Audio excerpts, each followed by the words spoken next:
গোল! আজকে আমাদের এখানে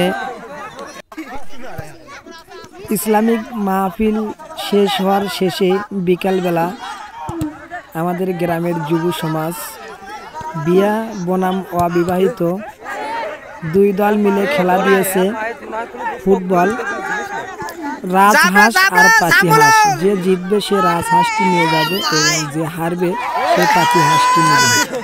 তবে সুন্দরভাবে তারা খেলা খেলছে। আমি ভিডিও করছিলাম যে দর্শককে দেখানোর জন্য। বন্ধুরা, আমি আপনাদের মাঝে বগুড়া শেরপুর থেকে আমার সেই শ্রদ্ধেয় ভাইদের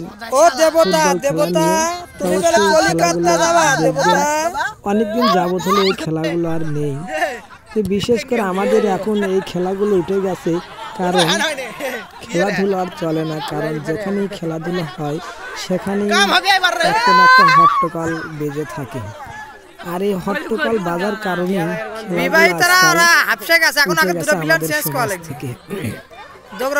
আজ তারা এখানে খেলছিল বিয়া অবিয়া, তারা সুন্দরভাবে খেলছিল, কোনো হট্টগোল, কোনো বাজে কথা, কোনো বাজে ব্যাক সাউন্ড না।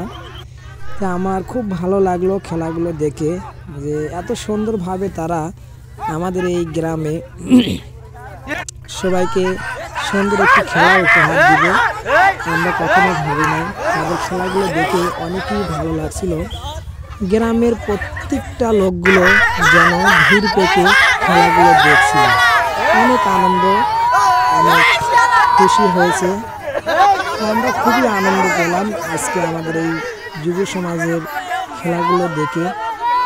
আমি চাই এরকম ভাবেই সবাই দলবদ্ধ হয়ে কাঁধে কাঁধ মিলিয়ে একে অন্যের সাথে থেকে আগামী দিনগুলোর যে ঐতিহ্যবাহী খেলাগুলো আমাদের মাঝ থেকে হারিয়ে গিয়েছে হট্টগোলের কারণে, আমরা চাই সেই খেলাগুলো আবারও যেন আমাদের জনগণের মাঝে সুন্দর পরিবেশে সুন্দরভাবে উপহার দিতে পারি। কারণ আমরা যুব সমাজ যদি আগামী দিনকে সুন্দরভাবে গড়ে তুলতে না পারি, তবে এই জন্য আমরা লেখাপড়ার পাশাপাশি আমাদের খেলারও প্রয়োজন আছে, আনন্দ ও উপভোগের প্রয়োজন আছে। তো আমাদের এখানে গত 2 দিন হলে তাফসিরুল কোরআন মাহফিল হলো, সেই আজিজুল হক জিয়াদি সাতক্ষীরা বক্তার মাহফিল। সেই মাহফিল শেষে আজকে ছেলেপেলেরা ফুটবল খেলার আয়োজন করেছে একটি মাইক নিয়ে।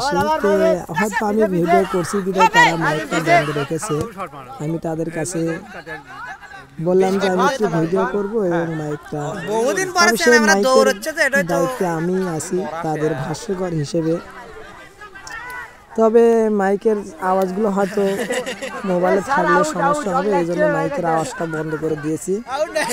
তবে প্রিয় ভাইরা, আজকের যুব সমাজ সুন্দর একটি খেলা উপহার দিল আমাদের মাঝে, কোনো হট্টগোল ছাড়া, কোনো বাজে কথা ছাড়া। কি আপনাদের দেখে ভালো লাগছে না? তবে মনে হয় এখন একটা প্লেয়ার আহত হয়েছে, মনে হয় কোনো প্লেয়ার একটি আহত হয়েছে। দেখা যাক খেলা কি হবে। তবে মনে হয় এই আহতের কারণে আমাদের খেলাগুলো থকিত থাকতে পারে, যা ভাবসাব। তে আপনারা সবাই খেলাগুলো দেখবেন। দেখেন কত জনগণ, এখানে সদাপাতির দোকানও আছে, তেঁতুলের আচার, বড়ির আচার, চালতার আচার, সরপি মাকা, সব ধরনের সদাপাতি এখানে নিয়ে এসেছে এদের খেলা দেখে। মহিলারাও অনেক ভিড় পেতে খেলা দেখছে। কারণ কি, এইগুলো আনন্দ আমাদের মাঝ তিনি চলে গেছে। আজ তারা এই আনন্দগুলো জনগণকে দেওয়ার কারণে জনগণগুলো খুব খুশি যে আমাদের যুব সমাজের ছেলেপেলে আমাদেরকে এত আনন্দ দিচ্ছে, তারা অনেক খুশি। তবে আপনাদের কাছে আমার অনুরোধ থাকবে, এই খেলা শেষে দেখেন অনেকগুলো মহিলারা ছেলেরা খেলাও দেখছে। গ্রামের প্রত্যেকটা লোক যেন আনন্দে মেতে উঠে খেলাগুলো দেখছিল। সবাই প্রায় 500-700 লোক হবে এই খেলায় অনুষ্ঠিত হয়েছে, উপস্থিত হয়েছে। চতুর পায়ে দিয়ে লোক যেন ঘুরে আসে বাড়ির আশেপাশে, আনাচে কোনাচে। সবাই যে যেখান থেকে সুযোগ পাচ্ছিল সে সেখান থেকে খেলাগুলো দেখছিল। দেখা যাক এইদিকে আর একটা প্লেয়ার আউট হয়েছে, সে পা ধরে হেঁটে গেল মাঠের বাইরে। দেখা যাক কে যেতে খেলায় ইনশাল্লাহ। তবে এখন বর্তমানের গোল পরিস্থিতি বিবাহিত 2, অবিবাহিত দল 1। দেখা যাক এখন হাফ টাইম খেলা আছে, এখন হাফ টাইমের মাঝে গোল শুধানোর তাদের একটা সুযোগ আছে। দেখা যাক, মনে হয় খুবই চূড়ান্ত খেলা চলছে, হাড্ডাহাড্ডি লড়াই। যেহেতু খেলা বিবাহিত 2, অবিবাহিত 1, দেখা যাক খেলাগুলো কে জেতে।